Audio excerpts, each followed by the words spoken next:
दोस्तों, चाणक्य की नीति हमें जीवन की बहुत सी सीख देती है। अगर चाणक्य की कुछ नीतियों को समझकर भी हम अपने जीवन में उतारें ना, तो हम अपने जीवन में बहुत आगे बढ़ सकते हैं। मैंने चाणक्य की नीति के ऊपर 21 वीडियो अपलोड किया है और आज उसी सीरीज का है 22वां एपिसोड। और आज भी हम चाणक्य की कुछ नीति से जीवन की सीख सीखेंगे। चाणक्य कहते हैं कि नदी की नियति ही होती है सागर में विलीन हो जाना, और अपनी नियति को प्राप्त करने के लिए नदी के मार्ग में चाहे कितनी भी बाधाएं क्यों ना आ जाए, लेकिन वो रुकती नहीं है। पत्थरों और चट्टानों को चीरते हुए वो निरंतर आगे बढ़ती रहती है और अंततः सागर में विलीन होकर अपनी नियति को प्राप्त कर लेती है। इसी तरह अगर आपको अपने जीवन में अपने लक्ष्य की प्राप्ति करनी है तो उसे अपने लक्ष्य नहीं बल्कि अपनी नियति मानकर आपको निरंतर आगे बढ़ते रहना चाहिए। तभी आप अपने लक्ष्य की प्राप्ति के लिए वो एकाग्रता और निष्ठा रख पाएंगे जो कि एक नदी सागर में विलीन होने के लिए रखती है। और आप अपने मार्ग में आने वाली हर बाधाओं को चीर कर एक दिन अपना लक्ष्य और अपनी नियति को प्राप्त कर पाएंगे।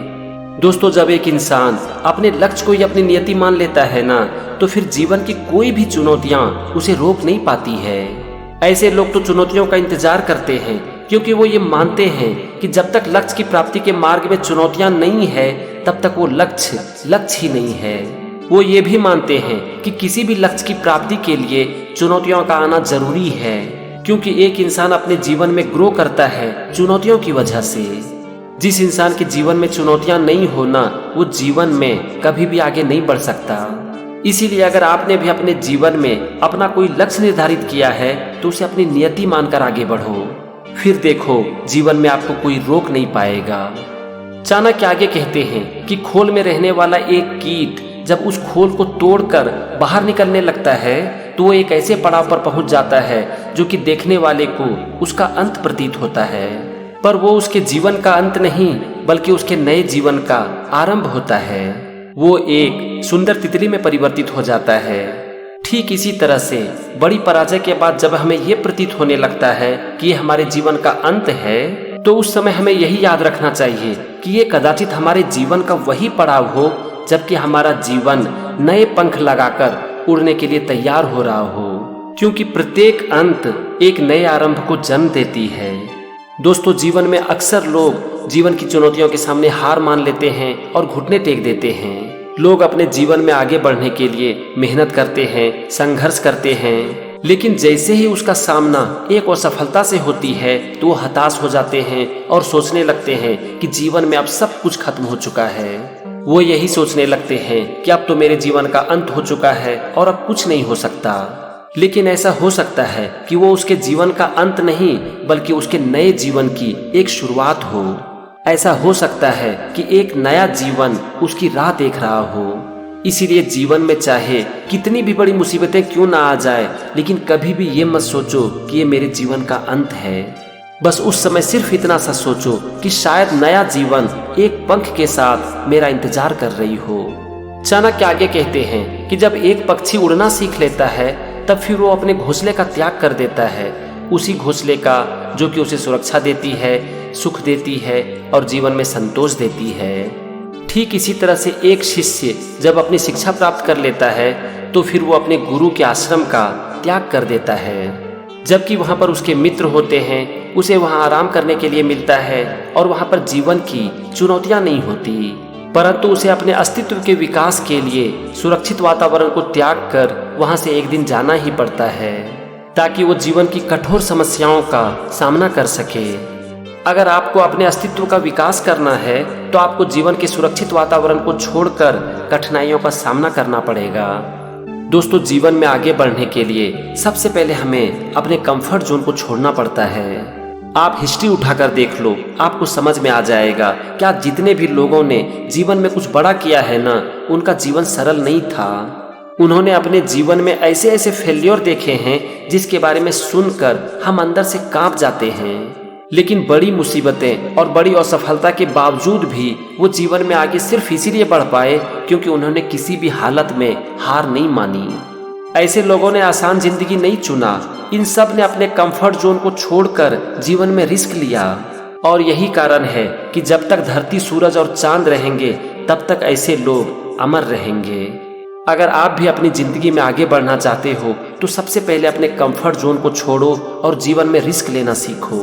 जीवन में छोटे छोटे रिस्क लो, चुनौतियों का सामना करो, तभी आप अपने जीवन में सफलता प्राप्त कर सकते हो। चाणक्य आगे कहते हैं कि हमारे देश में अनेक देवियों की आराधना होती है और उसे पूजा जाता है, परंतु बहुत से जगह पर नारी को वो सम्मान नहीं मिल पाता है। और ऐसा होता है एक सोच की वजह से, जो कि ये कहती है कि नारी कमजोर होती है और पुरुष श्रेष्ठ होता है। परंतु जो नारी जननी है, जो कि पुरुष के अस्तित्व का कारण है, वो कमजोर कैसे हो सकती है? इसीलिए जरूरत है इस सोच में बदलाव लाने की, जो कि नारी को दुर्बल कहती है। क्योंकि नगर, देश और संसार का कल्याण तभी संभव है जबकि नारी को वही सम्मान मिले जो कि एक देवी को प्राप्त होता है। दोस्तों, हर इंसान का जन्म एक नारी के गर्भ से ही होता है और इसीलिए हमारे देश में नारी को देवी मानकर उसे पूजा जाता है। ये सोचना कि नारी कमजोर होती है और पुरुष श्रेष्ठ होता है, ये एक बहुत ही गंदी सोच है। जिस इंसान की इस तरह की सोच है उसे ये समझ लेना चाहिए कि प्रॉब्लम नारी में नहीं बल्कि उसकी सोच में है। इसीलिए कभी भी ऐसे ख्याल मत रखो कि नारी कमजोर होती है और पुरुष श्रेष्ठ होता है, क्योंकि ये एक बहुत ही गंदी सोच है। चाणक्य आगे कहते हैं कि जब वृक्ष पर लगी हुई एक बेल विषाक्त हो जाती है तो सिर्फ उस बेल को काटना ही पर्याप्त नहीं होता, क्योंकि ऐसा हो सकता है कि ये पुनः विकसित होकर वृक्ष के अस्तित्व को ही समाप्त कर दे। इसीलिए उस वृक्ष को बचाने के लिए बेल को पूरी तरह से खत्म करना पड़ता है। मनुष्य के जीवन में भी रोग, ऋण और शत्रु इसी विषाक्त बेल की तरह होता है। इसका पूरी तरह से नाश करना जरूरी है, नहीं तो ये बढ़ते रहेंगे और एक दिन हमारे अस्तित्व को ही समाप्त कर देंगे। दोस्तों, आपने सुना भी होगा कि एक इंसान का जब एक अंग खराब हो जाता है तो कभी कभी डॉक्टर को उसका वो अंग काटना पड़ता है ताकि पूरे शरीर को बचाया जा सके।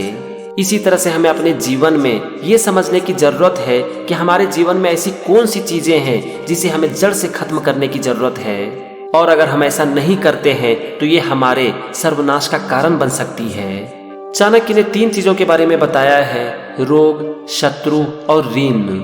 लेकिन यहाँ पर मैं आपसे कहना चाहता हूँ कि आप अपने जीवन को देखने की कोशिश करो और ये पता करने की कोशिश करो कि आपके जीवन में ऐसी कौन सी चीजें हैं जो कि आपको अंदर से खोखला कर रही है। ऐसा हो सकता है कि आपकी एक सोच ही कभी कभी आपके सर्वनाश का कारण बन जाए। तो यहाँ पर आपको जरूरत है उस सोच को बदलने की, उस सोच को जड़ से खत्म करने की, नहीं तो ये आपको जीवन में पूरी तरह से भटका सकती है और एक दिन आपके विनाश का कारण बन सकती है। अपने जीवन में ऐसी चीजों को पहचानो और उसे जड़ से खत्म करो, क्योंकि अगर आपने उसे थोड़ा सा भी जिंदा रखा ना तो वो फिर से उभर जाएगा और ऐसा हो सकता है कि वो आपके अस्तित्व को ही समाप्त कर दे।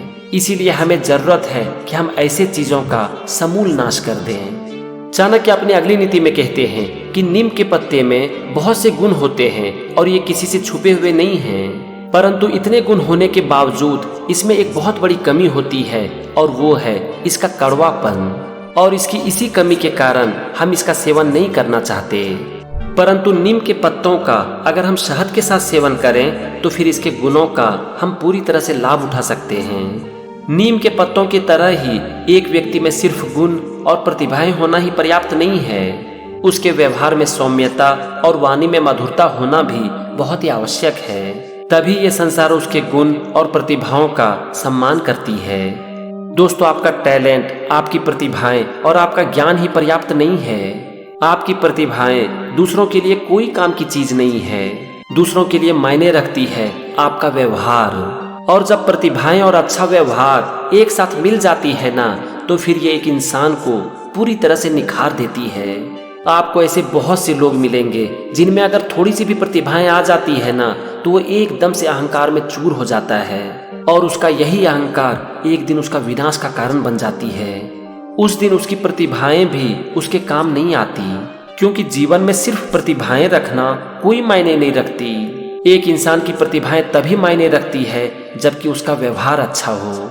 इसीलिए आप अपने जीवन में जितना ऊपर जाओ उतना विनम्र बने रहो और ये आपको हमेशा सम्मान देगी। तो फ्रेंड्स, ये था चाणक्य नीति का 22वां एपिसोड और आज भी हमने जीवन की कुछ सीख सीखी चाणक्य नीति से। चाणक्य नीति का ये सीरीज कंटिन्यू रहेगा और अगले एपिसोड में हम चाणक्य की कुछ और नीति को समझेंगे। तो मेरे साथ बने रहिए और सीखते रहिए जीवन की सीख चाणक्य नीति से। थैंक यू एंड जय हिंद।